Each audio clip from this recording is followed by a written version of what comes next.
Hello and welcome. In this video, I will be making the Material Girls ruffle smock top pattern because it is so cute and I have developed a very big crush on Material Girls. Material Girls is a group of fiber artists who release their patterns monthly online, or you can buy physical copies. Unfortunately, they're based in London, so I can never go to any of the in-person events, which we're not going to talk about because it makes me sad. This is a self-drafted pattern, so the first thing I did was take all the measurements I needed and then cut it out on some butcher paper to see if I liked it.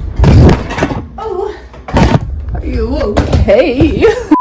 I had a little bit of problem with the neckline. It was too small for me, so I decided to lengthen that and then just face that problem later if it was still a problem. But if that is true, we can fix that problem later.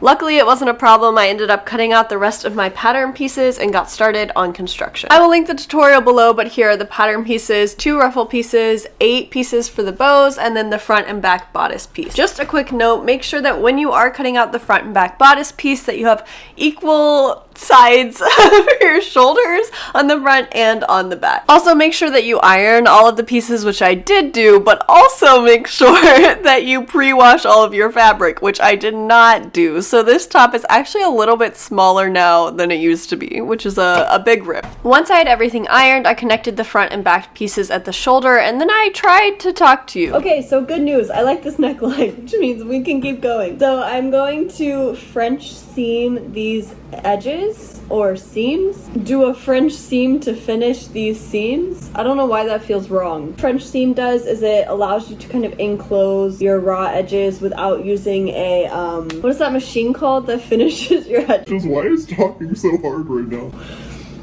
Editing BB, whatever that's called, I don't have one. And so a French seam is kind of my go-to way to finish seams because it makes them look nice on the inside and on the outside. We're gonna do that to these guys. And I think the next thing is to add our, They ask you how you are, you just have to say that you're fine when you're not really fine, but you just can't get into it. To add that.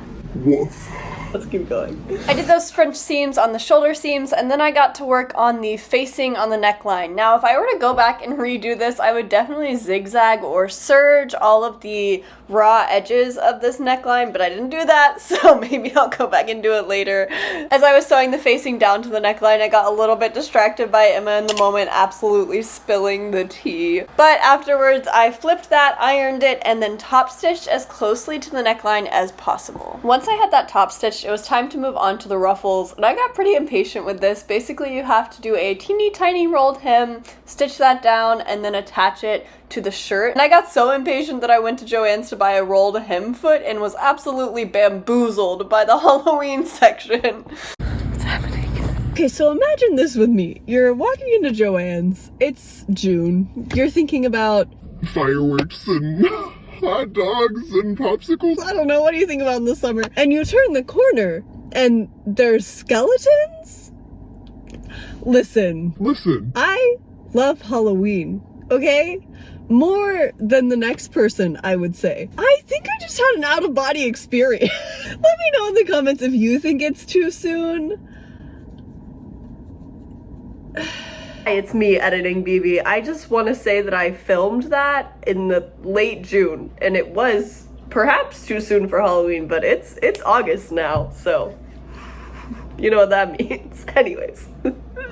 After all of that, I went back home ready to use my rolled hem foot and could not figure it out. Either it's a learning curve or it's broken, I don't know. Sometimes I guess the long way really is the short way, so I went back to square one and got to work on that other ruffle. With both of my ruffles done, I could attach them to the shirt, and here is how she was looking. Look at it. Look at how cute it is. It's so cute. So, all we have left is to take all of our straps for the bows, fold them in half, and run this through our sewing machine, turn it inside out, press it, and then attach it to the side. We have 8 of these. It might take a second. But then once we have these, we just have like 1 row of stitching on both sides and we're done.